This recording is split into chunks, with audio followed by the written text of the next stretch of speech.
Siang malam Anies Baswedan dituding lakukan politik identitas. Said Didu mengatakan faktanya tak pernah dilakukan.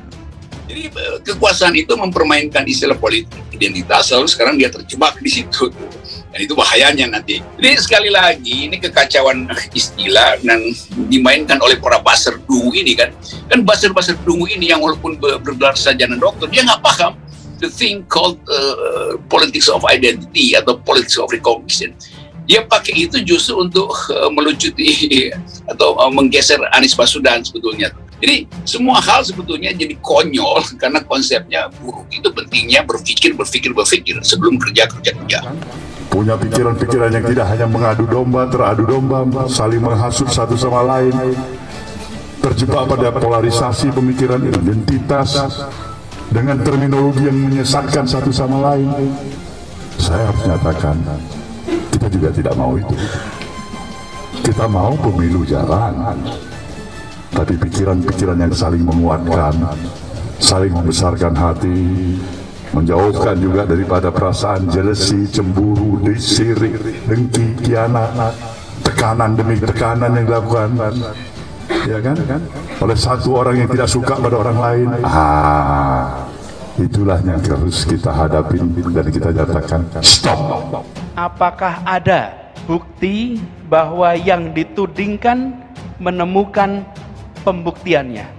Bila yang ditudingkan tidak menemukan pembuktiannya dan ternyata memang tidak ditemukan, maka semua pernyataan-pernyataan itu batal demi akal sehat kita semua.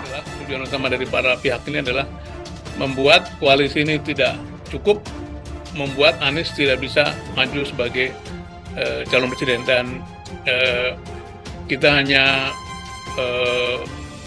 bersandar pada kekuatan langit. Biasanya orang-orang yang didolimi itu mendapat simpati dari masyarakat. Mantan Sekretaris Kementerian BUMN Said Didu belak-belakan heran dengan tudingan yang menyebut Anies Baswedan menggunakan politik identitas. Hal tersebut ditanggapi Said Didu melalui akun Twitter pribadi miliknya. Dalam cuitannya, Said Didu mengatakan bahwa cap itu kerap disematkan ke Anies Baswedan sejak Pilgub DKI Jakarta 2017. Sejak Pilgub DKI 2017 sampai saat ini, kalian berikan cap politik identitas kepada Pak Anies Baswedan. Tweet Said Didu di Twitter pribadinya dikutip pada Kamis 8 Juni.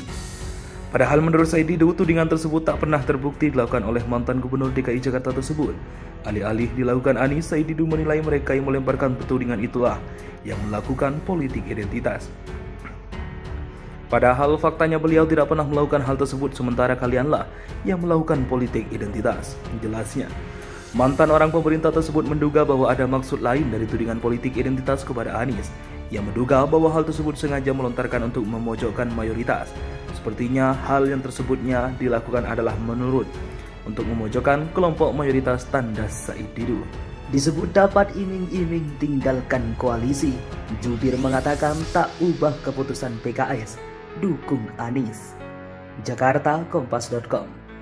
Juru bicara Partai Keadilan Sejahtera atau PKS M. Khalid mengaku tak mengetahui informasi yang disampaikan anggota tim 8 Koalisi Perubahan untuk Persatuan, Sudirman Said, soal iming-iming yang dilakukan sejumlah pihak agar PKS mencabut dukungannya untuk percalonan Presiden Anies Baswedan. Namun demikian, ia tak ambil pusing jika memang ada jumlah pihak yang mencoba menggoda PKS untuk menghengkang dari KPP. Saya tidak tahu secara spesifik info tersebut. Kalaupun memang benar ada, itu hal biasa saja dan tidak akan mengubah keputusan PKS mengusung Pak Anies Baswedan. Ujar Khalid pada Kompas.com pada Kamis 8 Juni 2023. Ia mengatakan berbagai upaya bisa saja dilakukan oleh pihak-pihak tertentu untuk mengagalkan pengusungan Anies pada pemilihan presiden 2024. Namun, keputusan PKS untuk mendukung Anies terhitapkan dalam mekanisme internal partai. Sehingga lanjut dia, sikap PKS memberikan dukungan tak mudah goyah hanya karena digoda oleh pihak-pihak tertentu. Dukungan ke Pak Anies melalui mekanisme musyawarah majelis syura, keputusan tertinggi di partai dan diresmikan melalui Rekernas, ucap dia. Terakhir, ia memastikan bahwa PKS tetap solid bersama Partai Nasdem dan Partai Demokrat di KPP. Khalid optimis Anies tetap bisa melenggang dalam kontestasi pemilihan presiden pada 2024. Apapun godaan dan rayuannya, kami sudah solid. Sekali layar terkembang, pantang surut ke belakang, imbuk dia. Sebelumnya informasi soal iming-iming kepada PKS untuk hengkang dari KBP disampaikan oleh anggota tim 8 KBP Sudirman Said.